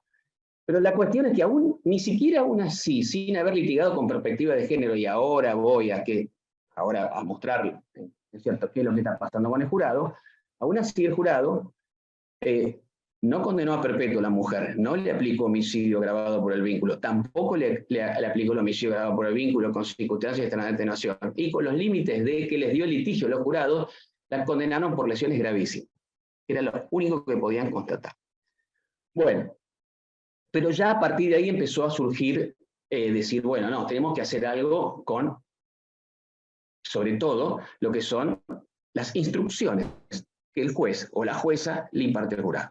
Bueno, en el año siguiente, en el 2018, en Quilmes, yo les digo todo, se los cuento todo esto porque se ve que no puedo compartir la pantalla, pero no importa. Entonces, una chica lesbiana se peleó con su novia, se quedó muy mal y se fue a la casilla de un penitenciario en el que solía ir y bueno, tomar mates, consumir drogas, etc. Una historia poco marginal también del conurbano, bien profundo de Quilmes. El hombre que ya la conocía porque muchas veces había ido a la casa, por alguna razón quiere tener sexo con ella, no consentido. Ella se resistió, el hombre le empezó a pegar, etcétera, etcétera, etcétera. Ella le pega en la mano donde él tiene el arma y le efectúa 2 disparos. Y el hombre no muere de casualidad, pero aún así, de la fuerza que tenía, siguiendo el forcejeo, le pega a Angie un tiro en el pie. Bueno, imagínense lo que era el juicio por jurado, ¿es cierto? Entonces, los observadores me decían, la van a condenar. Y los jurados por unanimidad le declararon no culpable. Precisamente, y sin todavía haberse litigado propiamente, es cierto, la perspectiva de género. Lo cierto es que hubo un testimonio de ella poderoso y que el jurado le creyó. Entonces, donde contó todas estas circunstancias. También en ese juicio intervinieron defensores oficiales, Gil Lamata, soy defensora general en la Luz Avellaneda, y Dani González Estier, que ya sabía mucho de litigación. Ahora, pero a partir de ese entonces, comenzó entonces el modelo de jurado, tanto en Argentina como en otros países, pero sobre todo en la Argentina, a decir que la Convención de Belén do Pará y la CEDAW definen la violencia de género, pero dicen que es imposible juzgar un caso donde una mujer es acusada, por ejemplo, de matar al tirano de la casa, si antes no se le explica, en este caso al jurado, qué es el contexto de violencia de género, es decir, qué es el ciclo de violencia que describió Leonor Walker en los años 80. El ciclo 1, ciclo 2, ciclo 3. Bueno, primero la acumulación de tensiones, después el golpe, después viene la etapa de la reconciliación idealista y de vuelta el ciclo vuelve a comenzar hasta que se produce un hecho fatídico. Cuando nosotros empezamos a explicar, a poner las instrucciones, explicar el contexto de violencia de género, digo nosotros porque, bueno, nosotros también estamos en el INESIP y ahí hay un área feminista muy importante y también autoras feministas importantes que están ya discutiendo la cuestión. Los jurados entienden perfectamente esto. Es decir, y pueden contextualizar el caso concreto de una mujer que la única manera que tiene de defenderse es esta. Ahora, contra todo esto, existen algunos libros de autoras feministas muy interesantes que están analizando la causal de la legítima defensa y que dicen, y esto yo propongo, ¿no es cierto?, que nosotros como defensores oficiales comencemos a abandonar, porque son corsets doctrinarios que vienen pero de por lo menos décadas de enseñanza universitaria de la doctrina penal, sobre todo alemana, que le agregan a los requisitos típicos de la legítima defensa cosas que no están. Entonces dicen, en el caso de Santillán, que le pegó un hachazo o 2 hachazos en el cuello a su marido, la fiscal, el argumento más poderoso decía, no había agresión inminente. La pregunta es, ¿En qué lugar del artículo 34, inciso sexto, está el requisito de la inminencia? O de la actualidad. En ninguno. Son creaciones pretorianas de la doctrina. Ahora, yo la enseño en la facultad. A mí me la enseñaron en la facultad, y seguimos diciendo que legítima defensa es toda agresión actual proveniente de un ser humano que debe ser inminente, que debe estar todavía en continuo, bla, bla, bla, bla, bla, bla.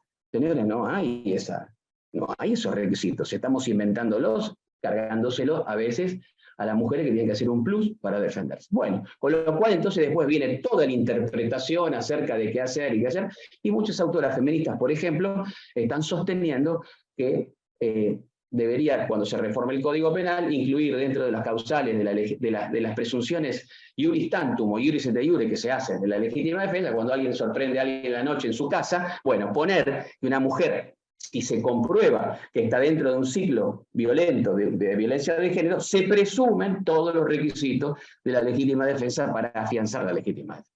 Entonces, lo cierto es que nosotros, y con esto yo quiero cerrar para poder discutir y charlar con ustedes, porque si no, bueno, se nos hace muy extensa la jornada, es decir, que nosotros como defensores y defensoras oficiales tenemos que resetearnos cuando empecemos a hablar de la causa de justificación madre, que, bueno, recién Lucía y Carla enumeraron una serie de puntos de entrada del principio de oportunidad, o los nombres que tiene estado de necesidad disculpante, etcétera, etcétera. Muchas cosas que podemos utilizar como herramientas para lograr la absolución de mujeres en distintos contextos, pero sobre todo a mí me interesaba rescatar este. Entonces, es necesario, cuando tenemos un juicio por jurado, bueno, un juicio técnico también, pero lo cierto es que hoy tenemos algunas áreas y jurisdicciones del país donde no hay juicio por jurado y las mujeres siguen estando presas varios años y recién pueden salir libres en casación.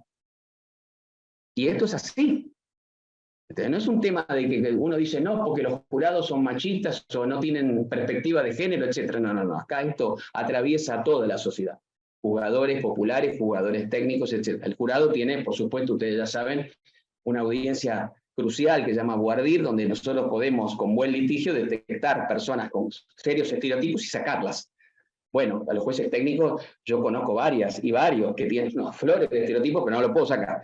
Bueno, entonces, con lo cual en el jurado tenemos una oportunidad importante para él. Pero entonces, el contexto de violencia de género hay que explicarlo, yo no quiero abundarlo aquí porque muchos lo conocen, pero yo sí les voy a dejar, por ejemplo, las últimas instrucciones, ahora sí, de juicios por jurado, en donde esto está expresamente ya transmitido al jurado, y el jurado lo entiende. Y el jurado ya tiene herramientas para decidir. Y ha habido casos en donde han absuelto, y ha habido casos en donde han condenado, pero no han condenado por un delito menor incluido. Yo, por ejemplo, otra de las cosas que exige la Convención de Belém do Pará, y exige además, ¿no es cierto?, los delitos de, cuando hay delitos contra la integridad sexual, en casos de niñas, niños y adolescentes, otro capítulo que es cuando el jurado se le explica qué es prueba testimonial, qué es prueba pericial, qué es prueba material, ciertas pautas para interpretar la prueba, hay todo un capítulo que se llama valoración de la prueba sin estereotipo contra la mujer. Bueno, en las investigaciones empíricas que hemos hecho con los jurados de Argentina, resulta que los jurados han dicho que esa información les fue invaluable para decidir.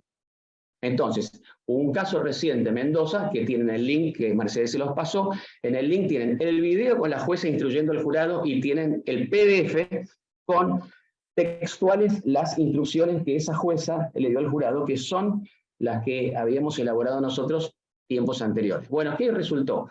Bueno, padre y madre, una nenita Nayara de 1 año y medio, 18 meses de edad. La golpearon salvajemente la nenita. La nenita, por supuesto, la clásica, van al hospital los dos padres, en el hospital la revisan, la nena muere en el hospital, diciendo se cayó. Bueno, la cuestión es que los médicos se dieron cuenta enseguida que no se había caído nada y se fueron esposados los dos del hospital. Bueno, fueron al juicio por jurado los dos. Él por ser el actor comisivo y ella por no haber impedido la paliza. Bueno, minutos antes del juicio por jurado en Mendoza, esto fue hace 3 semanas, el hombre confesó y no quiso ir ante un jurado popular, pidió abreviar el caso. En Mendoza es increíble, se pueden abreviar perpetuas, un disparate, pero bueno, lo hizo. Entonces, con lo cual la mujer sola enfrentó el juicio por jurado, ella sola. Es decir, enfrentó a una prisión perpetua encima por delito de comisión por omisión, es decir, omisión impropia, deber de garante, algo que ni siquiera está tipificado, todas las luces rojas. La jueza estaba entre la espada y la pared y me decía, Andrés, qué sé yo, sí, le decía una mujer pobre, todas las interseccionalidades juntas que quieran estaban todas, pobre, vulnerable, vivía en el campo, no había tenido mucha educación, tenía apenas había terminado el primario, etcétera, etcétera, etcétera. Bueno, la cuestión es que la jueza le dio estas instrucciones, le explicó, si bien ella no alegó violencia de género de parte del marido, el marido era un tipo poderoso y meterse en el medio para impedir la paliza, para ella hubiera significado, no sé si perder la vida, pero sí poner en riesgo seriamente su integridad física, porque la jueza le dijo al jurado, ustedes tienen que evaluar qué poder de hecho tenía la mujer en ese caso concreto para oponerse a esa acción. Y eso es jugar con perspectiva de género. ¿Por qué? Por su condición de mujer, pobre, vulnerable, bla, bla, bla. Y después le explicó el claro estereotipo al jurado, decir, saquen de sus cabezas ese verso de la madre coraje, la buena madre, la madre que todo lo puede, la madre que da la vida por su hijo. Mentira, eso no es así. Y eso está muy encentrado en la sociedad. Y los jurados comprendieron esto perfectamente. Resultado, los jurados la absolvieron a la mujer, no. La condenaron, sí.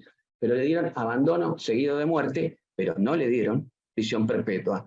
¿No es cierto? El crimen había sido algo tremendo. Ella tenía cierta responsabilidad porque estaba ya ahí adentro, etc. Pero el jurado de ningún modo decidió ir por el lado de la perpetua y condenar por omisión a una persona. Bueno, con lo cual entonces quiere decir que un jurado necesariamente bien instruido, con perspectiva de género, y la perspectiva de género dentro de las instrucciones se da en estos dos grandes momentos de explicar el contexto, de explicar lo que significa la evaluación de la prueba sin estereotipos, y después otras cosas adicionales más, que es qué pruebas permite la jueza que entren, qué argumentos permita que se esgrimen y que no, ¿es cierto? Es decir, hay un cúmulo de cosas. Y además, la actuación de las partes en el voir dire para ya desde ese mismo momento alertar a los potenciales jurados acerca de los estereotipos, y si ve personas que tienen estereotipos muy acendrados, muy fuertes, out. Porque sabemos que tenemos 4 recusaciones sin causa, buenas sin causa. Entonces, bueno, hemos tenido, por ejemplo, Marcela Di Mundo es una extraordinaria fiscal de Loma de Zamora, ha hecho un voir dire muy bueno, ¿no es cierto? Nada más que en este caso no era una mujer imputada, sino una mujer víctima, para detectar, ¿no es cierto?,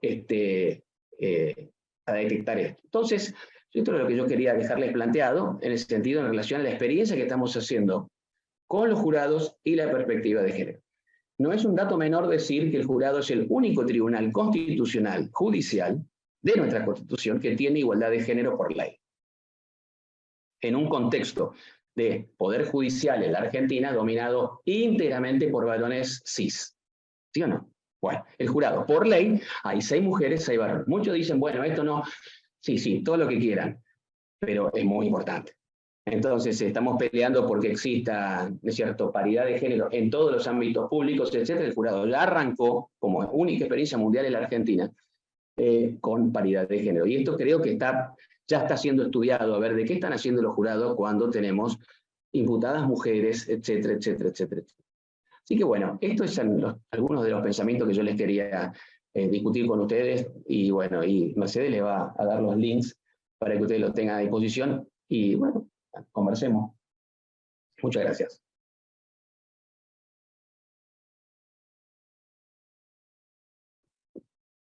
Bueno, muchísimas gracias, Andrés.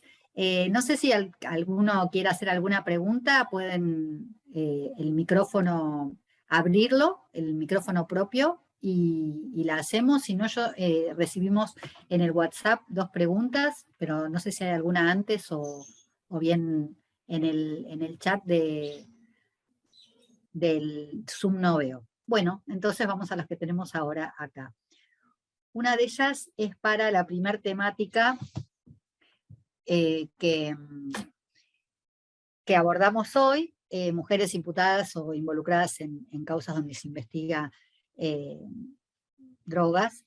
En los casos citados, ¿no? Me imagino que, bueno, en ambos casos, tanto Carla como Lucía se refirieron a jurisprudencia concreta. ¿Se separaron las defensas de las mujeres y hombres convivientes cuando los había imputados conjuntamente? No sé si esto se pudo recabar o si fue un punto de su investigación. ¿Cómo fue el planteo de las defensas? Sí, yo hablo de las que vi yo, no estaba específicamente planteado, pero entiendo por el desarrollo porque repito, yo solamente leí las sentencias, y eran recursos, también puede ser lo que comentaba Andrés, que el imputado varón vaya por otro tipo de juicio, y el recurso solamente se refería a la mujer. No sé si porque se habían planteado intereses contrapuestos. Sí entiendo que en el caso de que planteó una cuestión de violencia de género, o en los casos que decían que no era de ella, o que no estaba ahí, o estaba ahí de casualidad, o que no pertenecía, supongo que hay intereses contrapuestos, pero no estaba específicamente planteado como una cuestión de defensa. Tampoco se leía de estos textos, de estas sentencias, que el acusado varón tenga otra defensa. ¿Se entiende? Otro agravio, otro planteo diferente. Yo no advertí que se echaran culpas cruzadas, sino identifiqué, digamos, la defensa de la mujer sin que haya estado controvertida por el imputado hombre.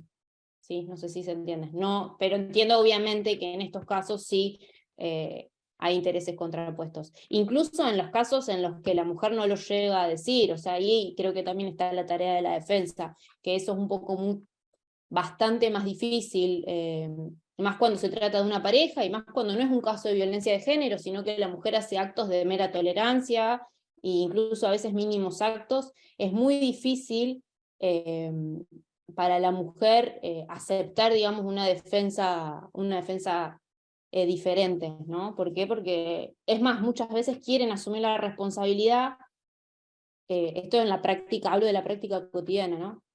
Porque entienden que pueden más fácilmente obtener una situación, un arresto morigerado, una medida cautelar morigerada. O sea, no en todos los casos hay violencia, ¿sí? Entonces eso es lo que hace para mí más difícil la tarea, porque es llegar a convencer a la persona de que directamente, al discutir la ajenidad, está descargando la responsabilidad en la otra persona, en el otro sometido a proceso, que muchas veces es su compañero sentimental.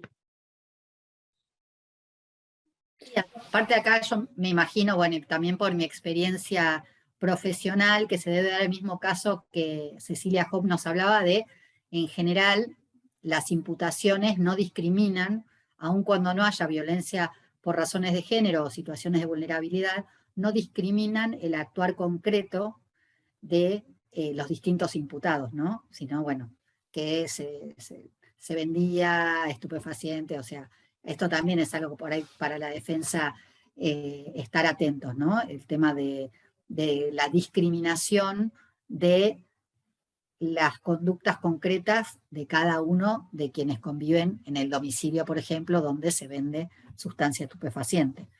Sí. Digamos, para agregar, ¿no? ¿Puedo agregar algo? En nuestro caso tampoco identificamos específicamente cuáles fueron los recursos, digamos, las estrategias defensivas, porque también accedimos a los fallos. Sin embargo, notamos eso, lo que vos estás diciendo, Mercedes. Particularmente estamos con un caso que consideramos que es lo tomamos porque es un caso testigo de 3 mujeres trans de acá de la ciudad de La Plata. Es un caso relativamente reciente, y presentamos junto con el área de rescate, digamos, del Ministerio de Justicia y con la Subsecretaría de Derechos Humanos, hicimos una presentación bastante completa a la defensa, justamente, porque lo que nos estaban haciendo muchas cosas en relación, digamos, a este caso. Y fundamentalmente lo que veíamos era, que es lo que sucede habitualmente, que compartían defensa, digamos, los varones acusados, que eran, en este caso, los explotadores, que claramente en este caso en particular y en el caso de muchas mujeres trans de este tipo de poblaciones, hay que indagar un poco en las condiciones de vida que atraviesan para darnos cuenta de esa situación de explotación. ¿Sí? En este caso, por ejemplo, las 3 vivían en una vivienda que les arrendaba uno de los varones imputados, y otro de los varones imputados era el exnovio de una de estas chicas, y los dos, digamos, las amenazaban para que ellas vendieran, ¿sí? Entonces, y les decía, particularmente el que les alquilaba la vivienda, las amenazaba con que las iba a dejar sin alquiler, ¿sí? Que no iban a tener un lugar donde vivir, con lo que eso implica para las mujeres trans, que en general les cuesta un montón acceder a alquileres, nadie les quiere alquilar, no tienen, digamos, los recursos suficientes generalmente para acceder a una vivienda alquilada, ni hablar de una vivienda propia, ¿no? Entonces, todo eso estaba invisibilizado en la causa, y nosotros, a través de entrevistas que hizo el programa de rescate, que tiene experiencia en eso, es el programa de rescate de trata de personas, tiene mucha experiencia en entrevistas, hicimos un informe muy completo que lo presentamos en el marco de la causa. Nuestra idea, nuestra intención era que la justicia provincial hiciera uso de estos recursos que nosotros proponíamos en la guía y que son utilizados, digamos, en general por la justicia federal, pero bueno, finalmente la causa fue elevada, digamos, al fuero federal. Bueno, gracias. Ahí en la guía entonces seguramente van a encontrar también los datos de contacto, ¿no? Por si estos recursos a los que aludió Lucía pueden serles útiles en casos en concreto, por ahí para que se pongan en contacto, también en la guía están los datos, ¿no, Lucía? En la guía que enviamos. No sé si están específicamente los datos, pero les dejo mi mail acá en los mensajes. Muchas gracias. Y bueno, Andrés, hay una pregunta que en realidad se debe haber hecho antes del final de tu exposición, pero igual me parece interesante, es cómo, porque después te referiste algo a eso, pero si podés por ahí extenderte un poquito, cómo usar la selección de jurados como parte de la estrategia con perspectiva de género. O sea, en los links compartimos mucho instrucciones, ¿no es así? Y vos aludiste al caso de la fiscal que hizo su selección de jurados, pero bueno, si querés contar un poco esta experiencia u otra donde se incorpora la perspectiva de género en la selección de jurados. Porque es una de las grandes ventajas que tiene el sistema de jurado sobre cualquier otro tipo de enjuiciamiento. Por ejemplo, en casos, esto yo lo aprendí en cómo es un bardir, por ejemplo, para donde tenemos mujeres acusadas de matar al tirano del hogar. Entonces yo tengo que ir a esa audiencia de guardir a deseleccionar, es decir, a sacar de esos 50 potenciales jurados a los que nunca me van a acompañar en mi teoría del caso. Es decir, al que vayan a decir, pero esta le pegó 2 hachazos estando dormido, qué porquería de mujer. Eso es afuera, pero los tengo que identificar. Bueno, entonces, ¿cómo se hace? Primero, haciendo una teoría del caso muy importante. Y segundo, también creo que es importante para nosotros como abogados darnos cuenta de que tenemos que cambiar eso. ¿Por qué? Reitero, hay una parte que no dije respecto del tema de la legítima defensa. Autores como Jacobs y Eschek, todos los que nosotros sabemos, etcétera, sostienen que en estos casos de legítima defensa, en caso de no confrontación inmediata, la mujer de ninguna manera debe matar al marido, tiene que irse de la casa. Se tiene que ir. Eso dicen. ¿Por qué? Porque tiene un deber especial de solidaridad, que es el vínculo conyugal, y en fin, todo está. El único que dice no es Roxin. Pero fíjense cómo, inclusive la doctrina, la dogmática tradicional, el mensaje patriarcal, inquisitorial, es no, como si está dormido, váyase, evada la agresión. Y de ninguna manera es así. Entonces nosotros a veces vamos como defensores como con miedo con esto porque no es lo que aprendimos y no, hay que decirle de ninguna manera. ¿Es cierto? Otros dicen, bueno, apúntele a las piernas. Esto llega a decir algún doctrinario alemán. No le tire a matar. Es decir, cáusele el menor daño posible. No. Porque esto es no conocer lo que es el ciclo de la violencia y lo que es sobre todo el ciclo de acumulación de tensiones y esa mujer está en una cárcel con barrotes invisibles en su propia casa. ¿Quién cree que se puede ir? No se puede ir de ninguna manera. Entonces, eso es una ficción que es como hacen reír cuando me hablan del peligro de fuga, a veces los fiscales en la prisión preventiva o los peligros procesales. Pero ni ellos se los creen, de que hay entorpecimiento probatorio. Pero son como ficciones que operan fuerte. Y entonces, esas son muy buenas preguntas en un guardián. ¿Usted cree que esta mujer debería haber seguido de la casa? Dice, sí, obvio, me dice uno. Bueno, entonces yo voy apuntando las respuestas y a esas personas las voy sacando. Pero ¿qué pasa? Hay veces en que las propias personas con un guardián bien conducido, en el sentido de explicarles y alertarles de cuáles son estos estereotipos que hay sobre la mujer. Por ejemplo, hay otro que dice, la legítima defensa debe haber falta de provocación suficiente. Y bueno, sabemos que muchas veces el tirano del hogar, el varón, reacciona pues diciendo que a la mujer le dice, ¿por qué no me saludaste? ¿Por qué me miras así? Y considera que eso es provocación. De hecho, hay jueces que han firmado sentencias así. Entonces, y de ninguna manera. Entonces, todas estas cosas yo las puedo usar, ¿no es cierto?, en el guardián para ver, ¿qué opina usted de esto? Porque en el guardián uno tiene que ir a hacer preguntas abiertas. Entonces, para que el candidato jurado, ¿no es cierto?, le dé la mayor información en muy poquito tiempo. Entonces, ¿qué opina usted de un señor que le diga, no, que la mujer se debería irse de la casa? Y si yo veo que hay alguien que dice, no, tal cosa, entonces, bueno.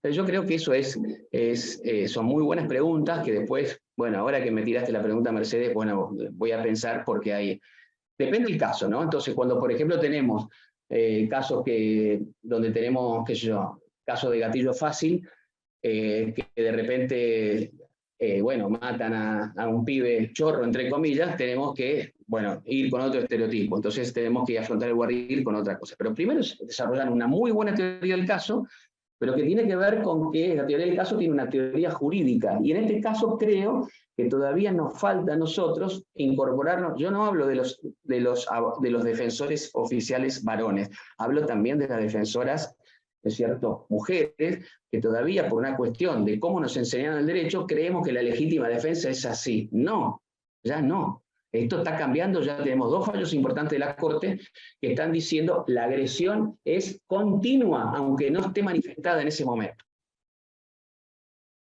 Y esto es muy importante, porque además se ajusta al tipo penal, porque el tipo penal del 34 sexto de ningún modo habla de agresión inminente. Entonces, y en estos casos, el contexto de violencia de género, que es ley, no es que estamos creando nada, bueno, permite explicar esto. Y yo creo que el guardián es un escenario ideal para, yo no diría, porque yo tampoco quiero desmitificarlo un poco, ¿es cierto? Jurados tóxicos o personas que tienen poderosos estereotipos, si hacemos bien las cosas, lo vamos a poder hacer emerger rápidamente.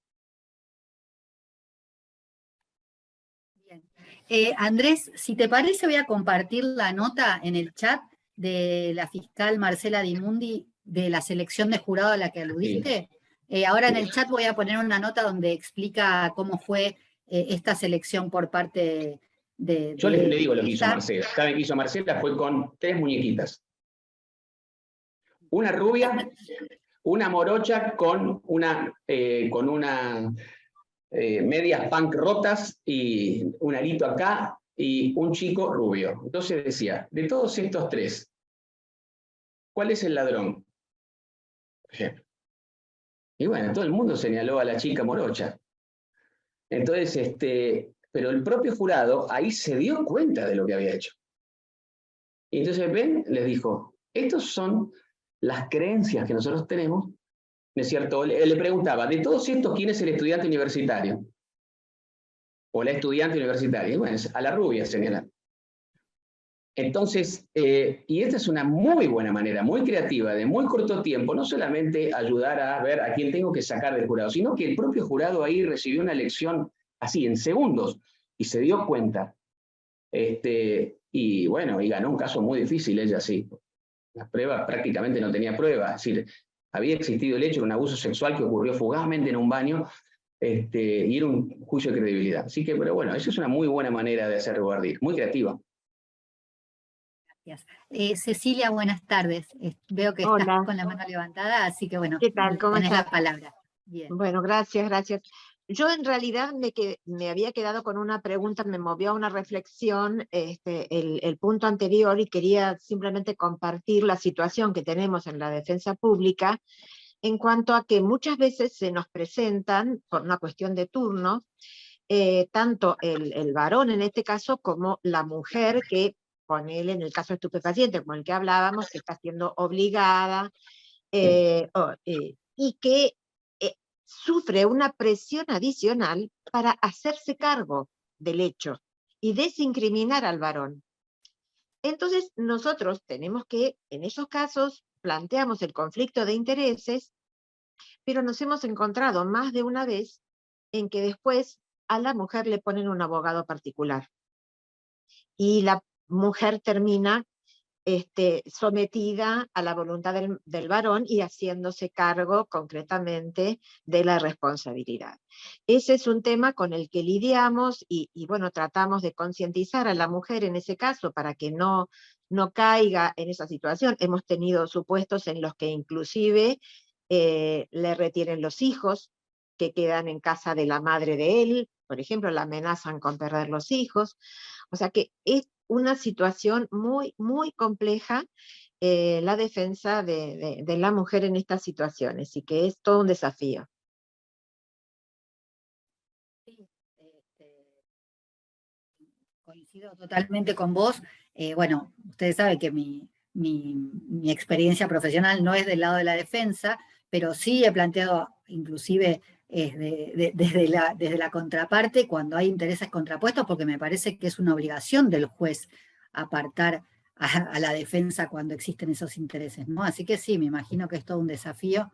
No sé si alguien quiere comentar algo al respecto, pero yo entiendo que es un deber del juez. Yo aprovecho para tirar una bomba, sí, pero en realidad no es una bomba, porque estamos acostumbrados. Pasa que, bueno, a medida que tengamos más crecientes niveles de autonomía en la defensa pública, por ejemplo, en California, por poner un caso, en California si pasa lo que dice Cecilia, es decir, en California si vos tenés un juicio con 4 imputados, bueno, y no tienen plata para pagar un abogado, el Estado de California que se hace cargo de una defensa efectiva pública, dice, la defensa oficial va a defender a uno. Y después le pone 3 abogados distintos que ni siquiera pueden ser del mismo estudio jurídico, precisamente para evitar la colisión de intereses dentro de la organización. Sí, sí. Nosotros tenemos que aspirar a eso en algún momento. Pasa que estamos acostumbrados que, bueno, va la defensa pública y terminamos todos los defensores oficiales del mismo distrito peleados entre sí con unos líos bárbaros por esta razón. Bueno, y esto hay que empezar a verlo con claridad y nuestra ley, bueno, esa es una pelea que medio se perdió, lo de la defensa mixta, pero hay algunos casos límite como el que plantea Cecilia, con el que estoy totalmente de acuerdo, en donde para tener una defensa efectiva pública, tenemos que tener defensas completamente separadas, aún por las dudas. No, eso seguro. El tema es que le ponen el abogado, sí, le ponen el abogado a la mujer. Lo que dice Ceci, ¿sí? Es que acá lo que no te acompaña, ¿sí? Es la idoneidad de la defensa privada. Claro. O a veces una idoneidad al revés. Una complicidad con el hombre con el que le está pagando. Entonces, es complicado eso, porque para nosotros es un caso que dejó de estar en el radar, y porque ahí elige la persona, pero bueno, tal vez hay que, no sé, ser creativos ahí y llegar de algún modo a través de la fiscalía o del juzgado que vea esas cuestiones, como dice Mercedes, porque es más, a veces hay historias o hay cuestiones que ni siquiera están blanqueadas en el expediente, que nosotros las sabemos y las conocemos a raíz del vínculo privado y confidencial. Claro. Exacto. Sí, ¿puedo hacer un aporte? Sí. No sé si, Karina, querías decir algo más. No, dale.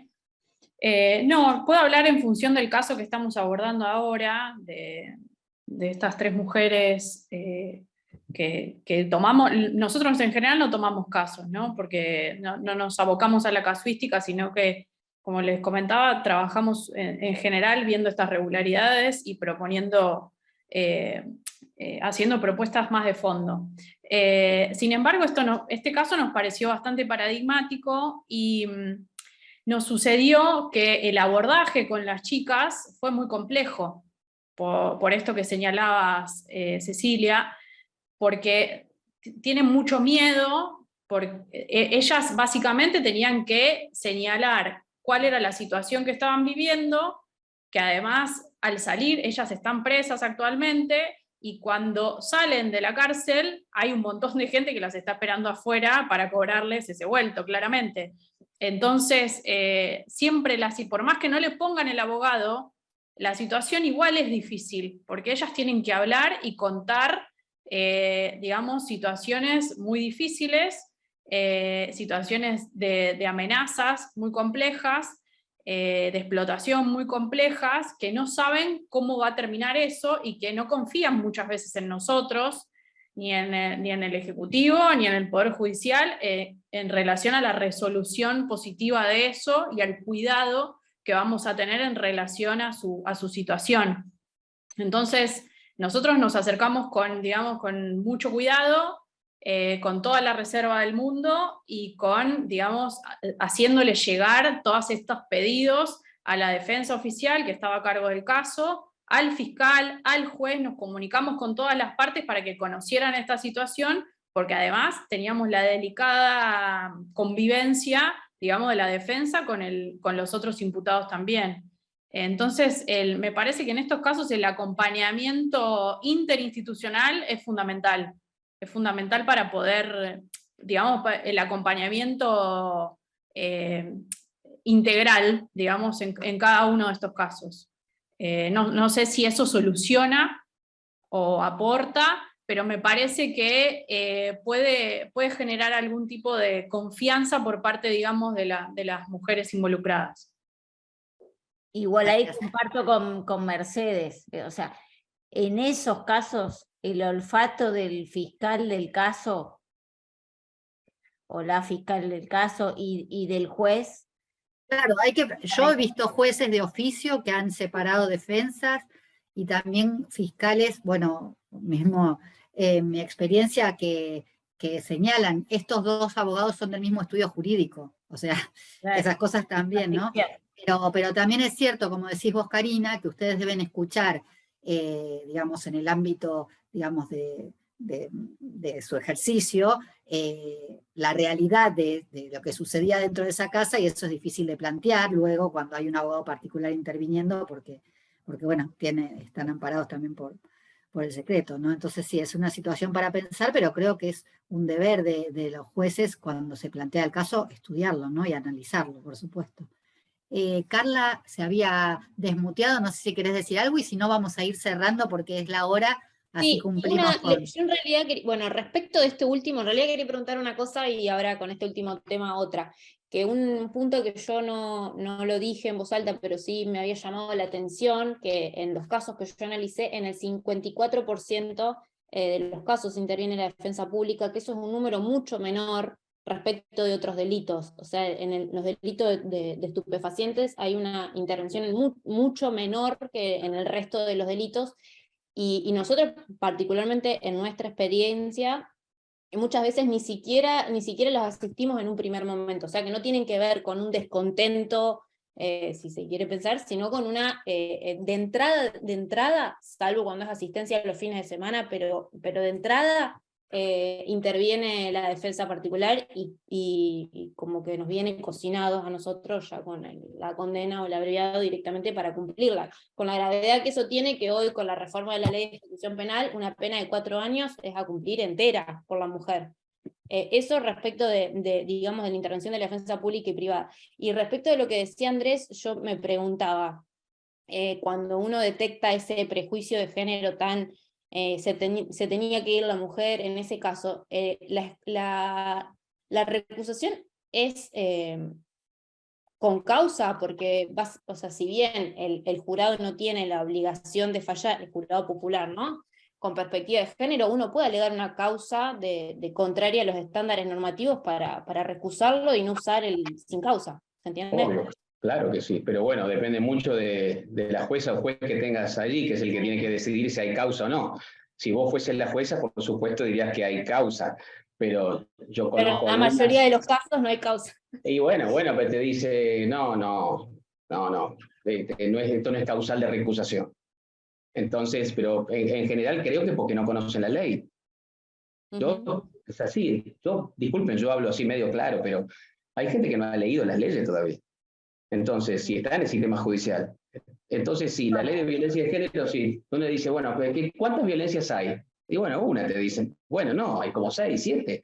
Entonces, entonces, pero ahora cuando ya empiezan a avanzar estos conceptos de violencia económica, simbólica, obstétrica, física, psicológica, etcétera, entonces correctiva, y bueno, ahí se van asentando las bases para que de repente ya se aplique ya con más normalidad y sea con causa, por supuesto, desde ya. Bueno, si no hay más preguntas o comentarios, vamos a dar por concluidas estas 2 jornadas. Desde lo personal creo que fueron muy fructíferas, muy enriquecedoras.